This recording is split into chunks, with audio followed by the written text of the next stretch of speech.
नमस्कार दोस्तों।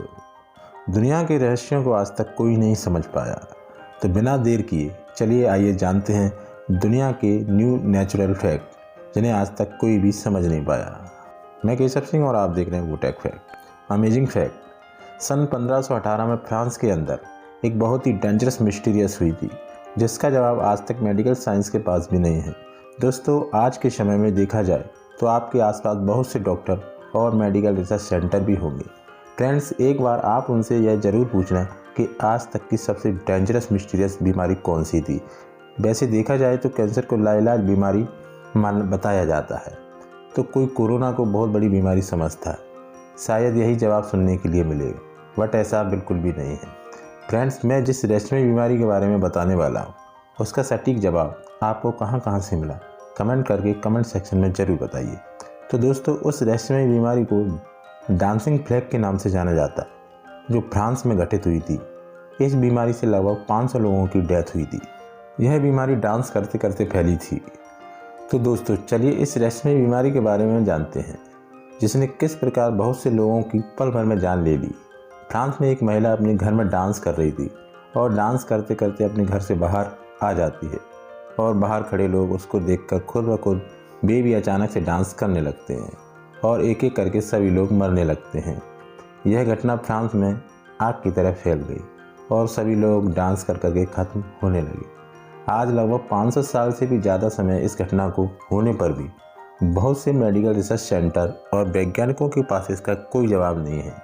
यह आज भी मेडिकल साइंस की एक रहस्यमय घटना बनी हुई है। Next amazing fact. दोस्तों, हम सभी लोग किसी न किसी चीज़ के ऊपर डिपेंडेबल होते हैं। कुदरत ने बहुत सी खाने लायक हरी सब्जियाँ और भी बहुत कुछ मानव शरीर को विकास करने के लिए बनाया है। तो दोस्तों, मैं ऐसी ही सब्जियों के बारे में बताने वाला हूँ जिसका Guinness book world of record में नाम शामिल है। तो वीडियो को बिल्कुल भी स्किप मत करना। अलास्का में उगने वाली सब्जियों के साइज बहुत ज़्यादा लंबे और चौड़े होते हैं। देखने पर इनको ऐसा लगता है कि इनका साइज नेचुरल नहीं है, जिनको देखकर हर कोई चौंक जाता है, पर ऐसा बिल्कुल भी नहीं है। अलास्का में उगने वाली वेजिटेबल एकदम रियल और नेचुरल होती हैं। वहाँ के खीरे और पत्ता गोभी को देखकर तो शायद ही आपकी होश खो बैठेंगे, क्योंकि इनका साइज बहुत ज़्यादा होता है, जैसे इनको अलग से कुछ ड्रग दिया हो। हरी सब्जियों को देखकर आपके मन में एक क्वेश्चन जरूर आ रहा होगा कि आखिर अलास्का में उगने वाली सब्जियों के साइज इतने बड़े क्यों होते हैं और जगह के क्यों नहीं। तो फ्रेंड्स, मैं आपको बता दूं कि अलास्का एक ऐसी लोकेशन पर है जहां सूर्य 20 घंटे उगता है, यानी दिन के ज़्यादातर टाइम में लाइट ही लाइट रहती है। इसी वजह से वहाँ के क्रॉप्स और पेड़ पौधों को नॉर्मल से लगभग 8 घंटे ज़्यादा बिजली मिलती है या 8 घंटे ज़्यादा लाइट मिलती है। वहाँ की कुछ लोकेशन ऐसी हैं जहाँ 6 मंथ लाइट होती है और 6 मंथ नाइट होती है, जिसकी वजह से वहाँ के एटमॉस्फेयर ही चेंज हो जाता है। इसी फैक्ट की वजह से अलास्का की सब्जियों के साइज काफ़ी बड़े होते हैं और काफ़ी स्वादिष्ट भी होते हैं। और तो और दोस्तों, वहाँ की गाजर भी बहुत मीठा होता है, मानो इसमें शक्कर मिला दिया हो। तो दोस्तों, आपको इसका सुनकर कैसा लगा, कमेंट सेक्शन में कमेंट करके ज़रूर बताइए। Next amazing fact. दोस्तों, आपके घर पर स्टूल व चेयर ज़रूर होगी, परंतु आपने एक चीज़ पर गौर नहीं किया होगा और ना ही आपने शॉप से स्टूल या चेयर लेते वक्त उस दुकानदार से यह पूछा होगा कि इसके बीच में एक हॉल क्यों होता है, आखिर इसका क्या पर्पज़ है। और भी बहुत कुछ छोटी छोटी चीज़ें ऐसी होती हैं जिनको देखकर आप सोचने पर मजबूर हो जाते हैं। तो चलिए दोस्तों, मैं आपको बताता हूँ कि आखिर स्टूल में होल या छेद क्यों होता है।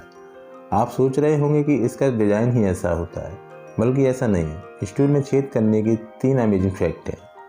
नंबर 1, जब आप बहुत सारे स्टूल्स को एक के ऊपर एक रखेंगे तो आपने देखा होगा कि स्टूल को आसानी से निकाला जा सकता है, मतलब स्टूल आपस में चिपकते नहीं हैं। मान लो अगर यह छेद नहीं होता तो स्टूल आपस में चिपक जाएंगे, कहने का मतलब वैक्यूम बन जाएगा। नंबर 2, जब कोई ओवरवेट पर्सन इस स्टूल पर बैठता है तो स्टूल में छेद होने की वजह से वह स्टूल आराम से अपने आप को झुका लेता है या उस प्लास्टिक पर वेट डिस्ट्रीब्यूट हो जाता है। कहने का साफ साफ मतलब स्टूल के अंदर फ्लेक्सिबिलिटी आ जाती है।